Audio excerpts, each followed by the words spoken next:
Falls is one of Washington State's most popular scenic attractions. The height of the falls is 270 feet, and the under the falls electric generators, which were put there in 1890, are still operating today.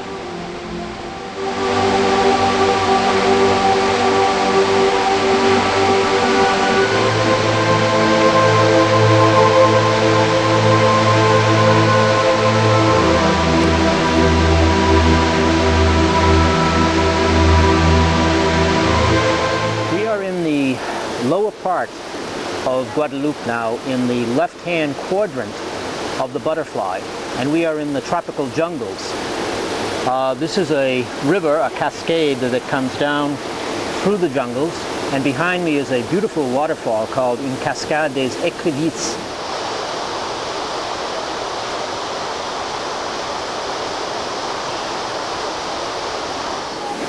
It's Sunday morning, and a little while ago I was all alone here, but there are about 1 million tourists that have just come in, and so we'll let them get a view. But it is kind of a pretty sight behind me, as you can see.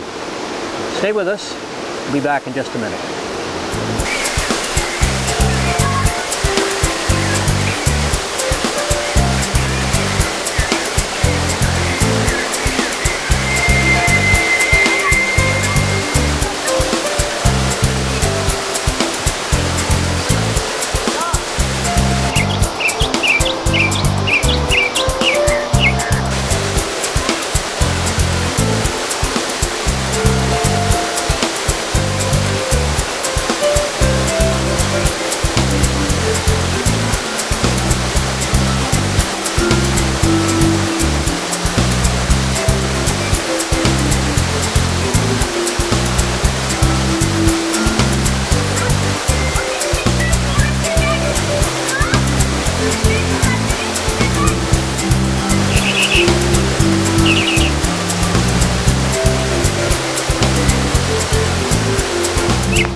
Not to be outdone by the first waterfall we saw, 5 kilometers downriver there's a much larger one, Lizard Falls. These falls are contained in a 74,000-acre park in the very center of Basse-Terre, called Le Parc National de la Guadeloupe. It's a fantastic place, in which there's an active volcano, which we'll visit later, and of course all this wonderful swimming.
Between Quebec City and Saint-Anne-de-Beaupré is the Montmorency Falls. This is the mouth of the Montmorency River as the water careens off the cliffs into the St. Lawrence River below. Its height at 272 feet makes it taller than Niagara Falls.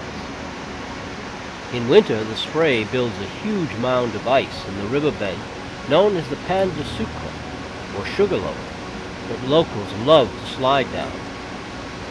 But here in summer, it's the avid fishermen and tourists who enjoy the fast-moving water.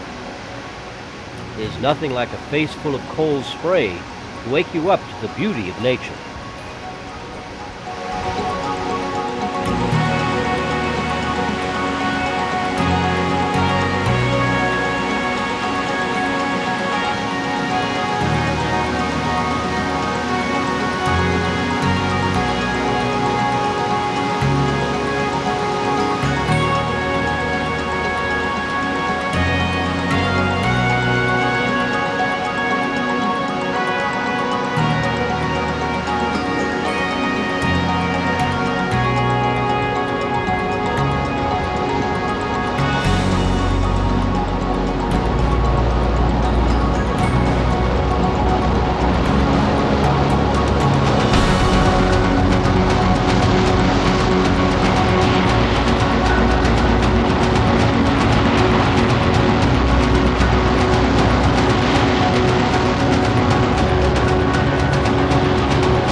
We have moved up to the center of the country now to the second largest glacier of Iceland, the huge Langjökull Glacier. There it is looming up behind these mountains. I guess that can give you a sense of the size of this glacier. And what do glaciers do in the summertime? That's right, they melt. And where does all that water go? That's right, into a magnificent waterfall named Gullfoss, the Golden Waterfall. The water cascades down 95 feet and is swept into a narrow gorge which causes thunderous noise and drenching spray. This whole area was once owned by a farmer, Thomas Thomasson, and when foreign investors pressured him and his daughter to sell them the area to build a huge power station, father and daughter went to the Icelandic parliament. Thomas's daughter even threatened to throw herself into the falls if their beauty were compromised. And so Iceland bought the area and forever saved these beautiful falls.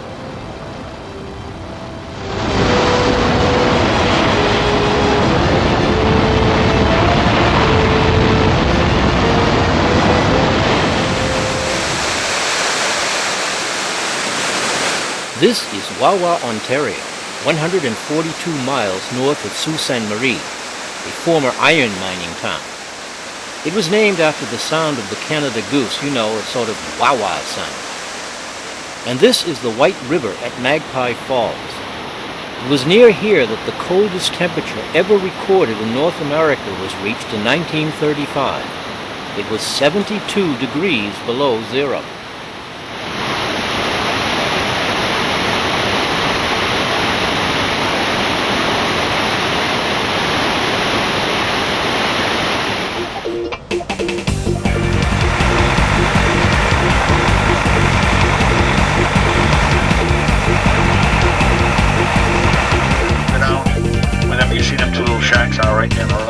You go down on the stairs and down to the river, and you jump on these boats, and they take you right up to the Canadian Falls. And now the next falls that you're going to see in a moment is the Canadian Horseshoe Falls, which are the largest falls here.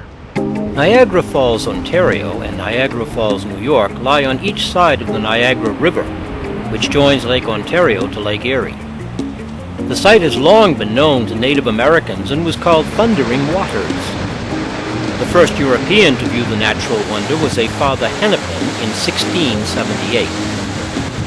There are really two falls, the Canadian or Horseshoe Falls, 3,010 feet wide and 158 feet high, and the American Falls, 1,060 feet wide and 167 feet high.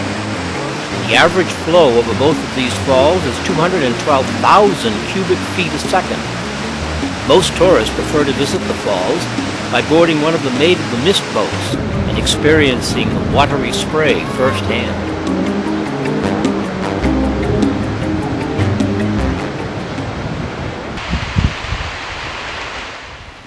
And just before I leave you, take a look at Skogafoss Waterfall. Legend has it that there's a chest of gold buried under it. What do you think?